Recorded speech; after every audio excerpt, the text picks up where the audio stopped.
I sit at my desk, the late afternoon sun spilling through the floor-to-ceiling windows, casting a warm glow on my polished oak floors. The city hums below, indifferent, as if nothing ever mattered. My hand brushes against the silk of my blouse, a soft ivory that hides the tension in my shoulders, and I let out a small, ironic laugh.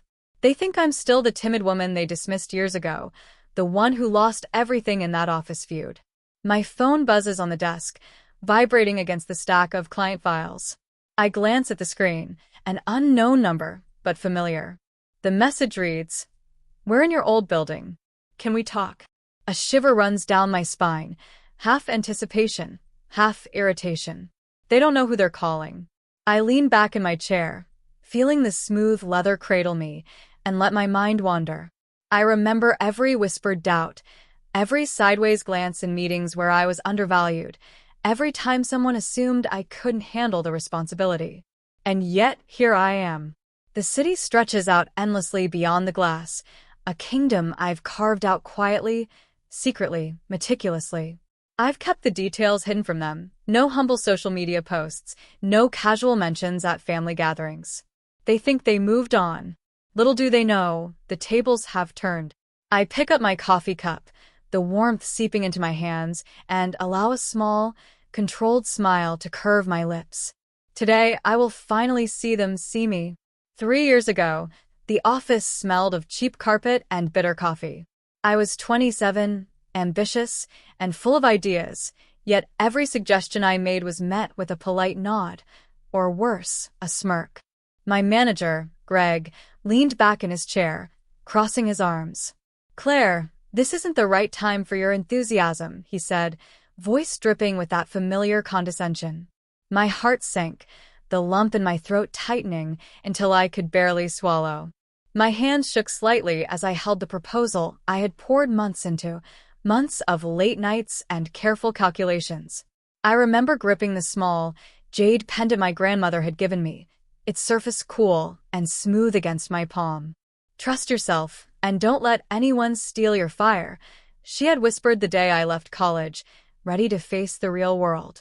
That pendant became my talisman, my silent promise that I would not be invisible. Then came the day they took the office. My desk, my chair, the space where I had dreamed and planned, it was all reassigned without warning. I was told almost casually that they didn't think I could handle a team. I remember staring at the empty space, the walls that had absorbed my laughter, my late-night brainstorms, my dreams, and feeling a mix of humiliation and fury. Walking out, I didn't cry. I didn't beg.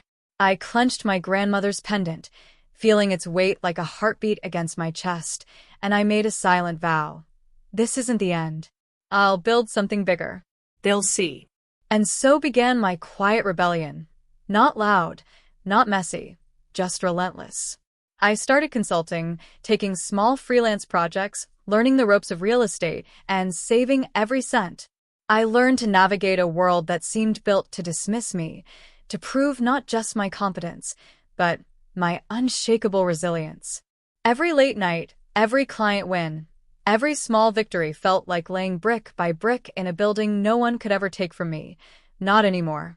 The first night I signed the lease for my small studio office, I sat alone, listening to the hum of the streetlights outside. It smelled faintly of new paint and ambition. My laptop glowed in the dim room, the cursor blinking like it was daring me to fail. I took a deep breath, traced the edge of my grandmother's jade pendant, and whispered, "Let's do this." That was the start of my hidden empire. I found a mentor, Samantha Reynolds, a seasoned real estate consultant who had clawed her way up when the industry didn't want women at the table. Samantha believed in me before anyone else did. "Claire," she said during one of our first late-night calls, "don't waste your fire apologizing for existing. Use it." I memorized those words like scripture. The nights were long. The projects were grueling. I juggled multiple clients, learned construction codes, devoured finance books, and endured microaggressions from contractors who assumed I didn't know how to read a blueprint. Some days, I doubted myself. I'd sit at my desk, looking at the city skyline, and wonder if I was enough. But then I'd touch my pendant, the smooth jade grounding me, reminding me of the fire I carried. The victories were quiet but powerful. My first big client, a boutique hotel chain, hired me to manage renovations for 3 properties. My first profitable sale, the little building I bought on West 34th Street, felt like staking a claim to my future. Every signed contract, every handshake, every handwritten thank you note was a small brick in a wall no one could demolish. I kept it all secret. Family thought I was scraping by at some consulting gig. Old colleagues assumed I was still struggling to get a foothold. I posted only modest updates on social media, the ones that suggested routine work but never revealed the empire I was quietly constructing. By the second year, I had a portfolio of 5 properties, several commercial clients, and a team of people who respected my vision. I became the woman who could walk into a room and command attention, not because I demanded it, but because I had earned it. Every deal, every renovation, every late-night negotiation was a step toward a future where no one could take what I had built. And through it all, the pendant rested against my chest like a heartbeat, a reminder of the girl who had been dismissed, the woman who had persisted, and the future I was claiming. I knew that day would come when I'd walk back into the place they had taken from me, not as the timid girl who left, but as the woman who owned the building and everything around it. The day they walked into my building, I was waiting. The elevator doors opened with a quiet ding, and there they were, Greg, my old manager, Vanessa, who had whispered rumors behind my back, and even a few ex-colleagues who had once smiled at my misfortune. They didn't recognize me at first, my tailored navy suit, my heels clicking softly on the polished marble floor, the confidence I now carried like a second skin. I watched them pause, eyes widening, as they took in the lobby. The chandelier glittered above, casting prisms of light on the marble tiles. A massive abstract painting dominated the wall, its bold strokes echoing the fire I had nurtured for years. I had designed every inch of this space myself, from the furniture to the scent of vanilla and sandalwood that lingered in the air.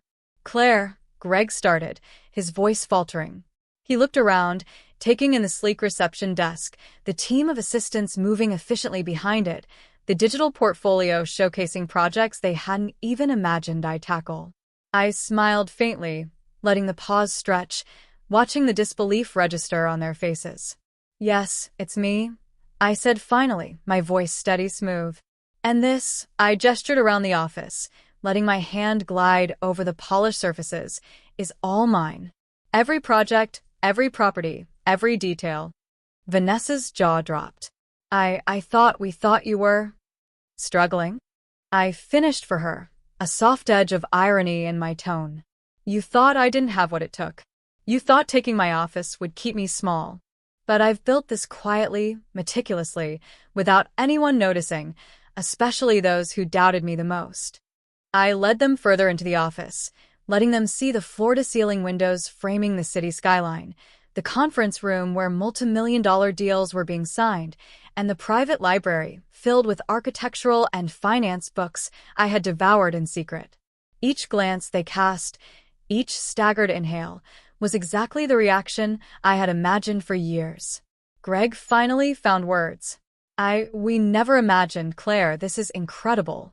His tone was a mixture of shame, awe, and something fragile, almost like fear. I stopped at my desk, the one I had once lost, and sat, letting my posture radiate calm authority. "I wasn't invisible," I said. "I wasn't weak. I was underestimated, dismissed, and even taken advantage of. But I learned. I planned. I worked. And now, I own what you once tried to take from me." There was silence, thick and heavy, broken only by the faint click of Vanessa's purse on the marble floor. "So, you own the building?" she whispered, voice trembling. I nodded. "I do. Every brick, every lease, every client relationship. And more importantly, I own my future. You're looking at the woman you underestimated, not the girl you pushed aside." Their eyes searched mine, desperate to understand how I had transformed the girl they thought they could control into a woman who now held all the power. And in that moment, I realized something I hadn't before. I wasn't just proving them wrong. I was proving to myself that resilience, vision, and quiet persistence could change everything. I let the silence linger a little longer, savoring the clarity of the moment. This was my victory, not loud, not messy, just undeniable. I stood behind my desk, arms folded, watching them absorb the weight of the moment. This was my space, my rules, and for the first time in years, the power wasn't abstract. It was tangible, palpable, mine. Before any of us moved forward, I began, my voice calm but unwavering. There are a few things we need to clarify. Greg's eyes flicked nervously toward Vanessa. The others shuffled, unsure of how to respond. I let the pause stretch, giving them the weight of anticipation. First, I said, fixing Greg with a steady gaze, no more dismissing people based on assumptions or outdated notions. You will acknowledge talent wherever it appears and mentor responsibly. Your team deserves better. Greg swallowed hard, nodding slowly. There was no argument, no deflection, just the silent admission that he had been wrong. Turning to Vanessa, I continued, Vanessa, gossip and undermining colleagues will no longer be tolerated.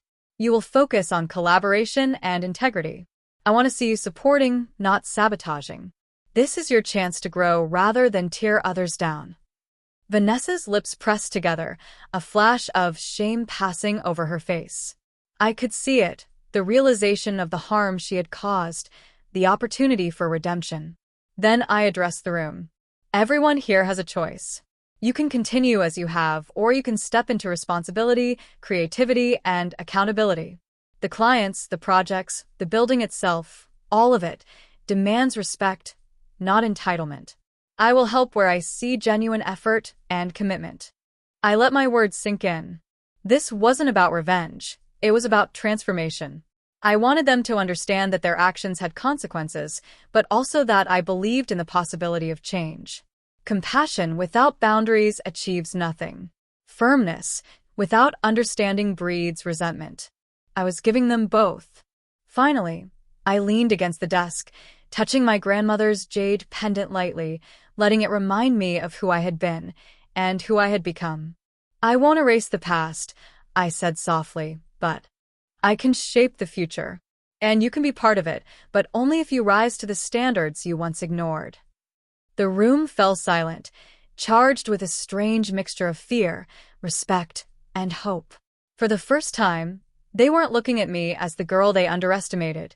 They were seeing a leader who had endured, learned, and now had the wisdom to enforce fairness without cruelty.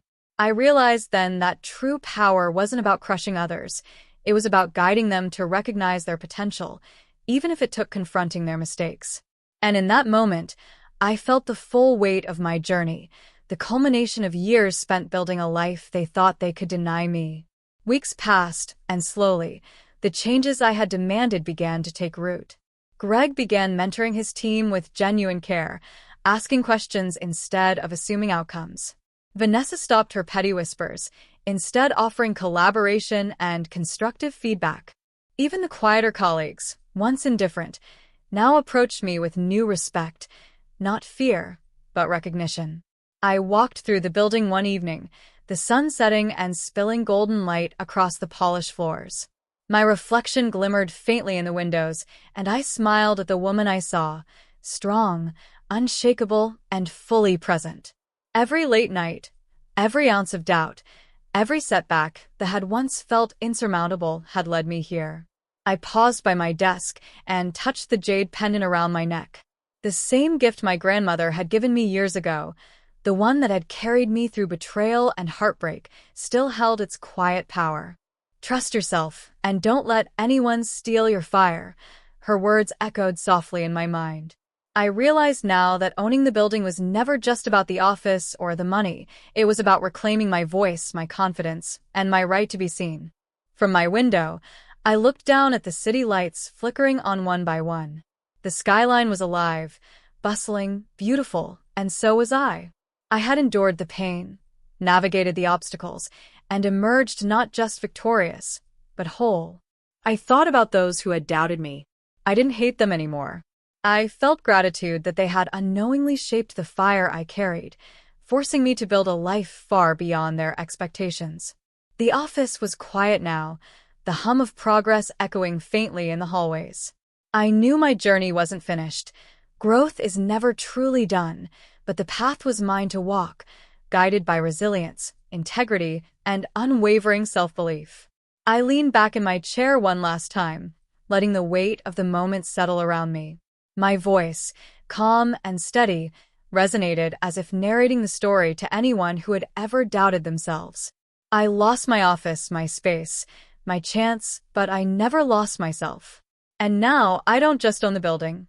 I own my destiny.